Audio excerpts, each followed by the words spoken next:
Hello বন্ধুরা, কেমন আছো সবাই? আশা করছি সবাই ভালো আছো। দেখো, আজকে আমি সকাল সকাল উঠেই রেডি হয়ে নিয়েছিলাম। কেন বলো তো? আজকে একটা বিশেষ দিন। যেহেতু আমি একজন নার্স, তাই আজকে হচ্ছে আমাদের নার্স দিবস। তাই নার্স দিবস পালন করার জন্য সকালবেলা রেডি হয়ে চলে এসেছি আমাদের হসপিটালে। এখানে সকল নার্সরা আমরা একত্রিত হয়েছি।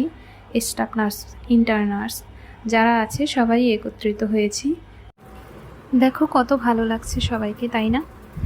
দেখতে দেখতে দেখো আমাদের মেন যে প্রোগ্রামটা সেটা চলে এসছে। সেটা হচ্ছে ফ্লোরেন্স নাইটিঙ্গেল এবার কেক কাটবে। দেখো কেক কাটতেছে আমাদের ফ্লোরেন্স নাইটিঙ্গেল। এখানে সম্মানিত চেয়ারম্যান স্যার, ডিরেক্টর স্যার, তারপরে প্রিন্সিপাল স্যার, আরও অন্যান্য সম্মানিত সবাই এখানে আছে। কেক কাটা শেষ, এবার কেক খাওয়ানো হচ্ছে ফ্লোরেন্স নাইটিঙ্গেলকে।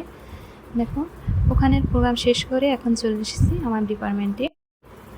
এসেই ছোট্ট একটা ভিডিও করে নিলাম। সো সবাই ভালো থাকবেন।